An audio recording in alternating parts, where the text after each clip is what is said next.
After a decade spent building our family's business to $50 million, my sister stood at Dad's birthday party and told me I was worthless. When Dad silently agreed, I quietly walked away, but they had no idea what was waiting for them the next morning. The day I learned that family could be a liability, especially in business, was the day my life changed forever. For 10 years, I had poured every ounce of my effort into our family's small tech company, nurturing it from a struggling computer repair shop into a $15 million enterprise. Yet I discovered that success, like fire, can burn with jealousy, even among those who should be celebrating your triumphs. I still remember the humble beginnings. Our family business was nothing more than a tiny repair shop in a quiet strip mall, started by my father 2 decades prior. It was his pride, a beacon of his ambition, but one that barely provided for our family. My older sister, Emma, was the golden child, the one with flawless grades who attended an elite business school. I was the quiet observer, the one who stayed behind to help Dad while I pursued a local computer science degree. "You're wasting your potential here, Sarah," Emma would declare during her visits, her words laced with judgment. "You should aim higher." But where she saw a dead end, I saw raw potential. While Emma studied theoretical business models, I was immersed in the real world, learning to code and identifying gaps in a rapidly changing market. During my final year of college, I developed our first proprietary software. It was a simple, user-friendly tool for small businesses to manage their inventory. Nothing revolutionary, but it was intuitive and affordable. My father was initially skeptical. He had seen too many fleeting trends. But when local businesses began eagerly buying licenses, a glimmer of pride finally appeared in his eyes. "Maybe you're on to something, kiddo," he said. Those words meant everything to me, a temporary reward I naively believed would last forever. Under my guidance, the company's growth was steady and relentless. While Emma was climbing the corporate ladder at a prestigious consulting firm in New York, I was building something tangible. Our modest repair shop evolved into a thriving software development company, our client base expanding from local shops to national corporations. My mother watched it all with a quiet concern, often bringing me dinner late at the office. "Don't work too hard, Sarah," she'd plead. "You need a life outside of work." But my drive was unyielding, fueled by a vision and an unspoken desire to prove my worth. 5 years into our transformation, we hit our first $1 million in annual revenue. This was the moment Emma suddenly became interested in the family business again. She quit her job and returned home. "I think it's time I took my rightful place in the company," she announced at a family dinner, her tone carrying an air of entitlement. "With my business expertise, we could really take things to the next level." My father's face lit up. "That's wonderful, Princess. We could use your professional touch around here." I sat there, my fork suspended in midair, watching the company I had built from the ground up being handed to my sister on a silver platter. I bit back my protests and tried to be a team player.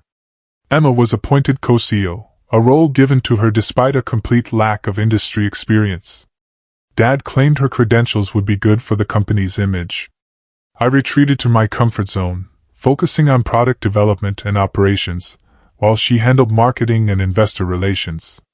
The next 5 years were a study in parallel universes. While I continued to innovate and maintain our vital client relationships, Emma focused on creating a glamorous image for herself as the company's public face.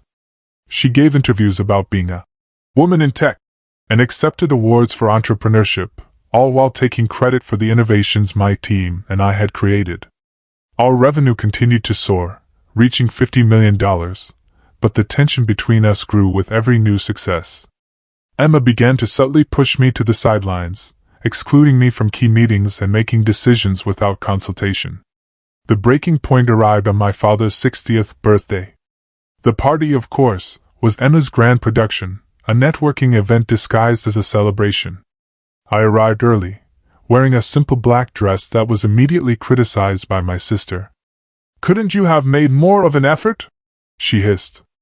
"Important people are coming tonight." Ignoring her, I greeted guests while Emma worked the room like a seasoned politician. During dinner, Emma stood up to give a speech. I braced myself for the usual touching tribute, but instead, she delivered a statement that would shatter our family's foundation. As we celebrate Dad's 60th birthday, she began, her voice carrying across the silent ballroom, I think it's time to announce some changes at Chim Technologies. The board has agreed the company needs unified leadership to move forward. My heart sank. Board meetings? What board meetings? For too long, we've been held back by outdated thinking and resistance to change. She continued, her gaze landing on me. That's why, effective immediately, I will be taking over as sole CEO. It's time for certain elements that are no longer serving our growth to step aside. The room erupted in whispers. I sat frozen as Emma launched into her thinly veiled attack, her voice dripping with false sympathy. Some people, she said, are better suited to technical roles rather than leadership. My sister Sarah has been adequate at maintaining our legacy systems, but to compete in today's market, we need vision. We need excellence. And frankly, Sarah, you're just not cut out for this level of business. I looked at my father, desperate for him to intervene, but he just nodded along, a proud smile on his face. My mother stared at her plate, her hands trembling. The truth is, Emma's voice rose, you're worthless in today's business world, Sarah. Your old-fashioned ideas and lack of proper business education have become a liability. It's time for you to step aside gracefully. The silence that followed was deafening. All eyes turned to me, 100 pairs of gazes filled with pity, skepticism, and judgment. Everything I had built, every sacrifice I had made, was being stripped away in front of everyone I knew. Slowly, I stood up, the chair scraping against the marble floor like a gunshot. I walked to my father's table, placed a small, wrapped gift in front of him, and said quietly, "Happy birthday, Dad." Then, with my head held high, I walked out, leaving the whispers behind. That night, alone in my home office, surrounded by awards and patents that bore my name, a small smile played on my lips as I powered up my laptop. Emma had forgotten one crucial detail. She thought she had won, but her moment of triumph was about to become the biggest mistake of her life. Tomorrow would be interesting indeed. After all, I had learned more in 10 years of real-world experience than Emma had in all her fancy business classes.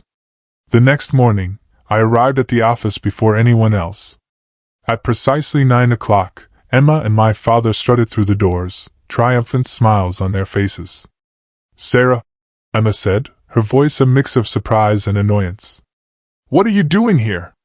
I thought you'd have the dignity to stay home." I smiled, thinking of the email I had sent at 3 a.m. to every major client, partner, and employee. "Just wrapping up some loose ends, sister dear," I replied. "But since you're here, we should probably talk about the company's future." "There's nothing to discuss," Dad interjected, his voice firm. "Emma's in charge now. The board approved it." "Yes, the board," I said, pulling out my tablet. "Let's talk about that." While Emma was busy planning parties and giving interviews, I was actually building this company. And there are a few things you both seem to have forgotten. I pulled up a document on the conference room's main screen. "First, let me remind you that I own 51% of Chim Technologies shares." Emma's hands gripped the conference table as I explained how Dad, too busy to read the paperwork, had unknowingly sold me the majority shares 3 years ago. The color drained from both their faces. "That's impossible," she whispered. "It's not all," I continued, pulling up more documents. "The core software that generates 80% of our revenue, it's not owned by Chim Technologies. It's owned by my separate company, Innovate Solutions, LLC. Chim Technologies only has a licensing agreement, which, I checked my watch, expired about 10 minutes ago." Dad collapsed into a chair, the dawning realization on his face. "The renewal papers, the ones you asked me to sign last week?" "Yes, those papers," I said calmly. "I decided not to submit them. And while you were busy announcing my supposedly graceful exit last night, I was informing our clients. You see, most of our major clients have personal loyalty clauses in their contracts. They signed with Chim Technologies because of me, my expertise, and my track record. I showed them the flood of incoming email notifications. Would you like to know how many have already triggered their termination clauses? Or how many of our top developers, who are actually employed by Innovate Solutions, have already accepted positions at my new venture? Through the glass walls, we could see employees gathering, whispering as they checked their emails. Emma's composure finally cracked. "You can't do this," she stammered. "The company you tried to steal from me?" I finished for her. "The one you thought you could just take over because you have an MBA and Dad's approval? That company ceased to exist the moment you decided to humiliate me. So here are your options. Option 1, I walk away with my shares, my software, my clients, and my employees. Chin Technologies becomes an empty shell, and you can explain to all those important people you invited last night why the company's value dropped to zero overnight." My father's face had aged 10 years in the last 10 minutes. "And option 2? He asked weakly. "Option 2, I stated. You both resign. I take full control of Chin Technologies. You keep your shares as silent partners, receiving dividends but having no say in operations. Emma gets a nice severance package and glowing references for her next job somewhere far away from here." Emma's face turned a horrifying shade of red. "You planned this all along, didn't you? You've just been waiting for the right moment to stab us in the back." "No," I laughed without humor.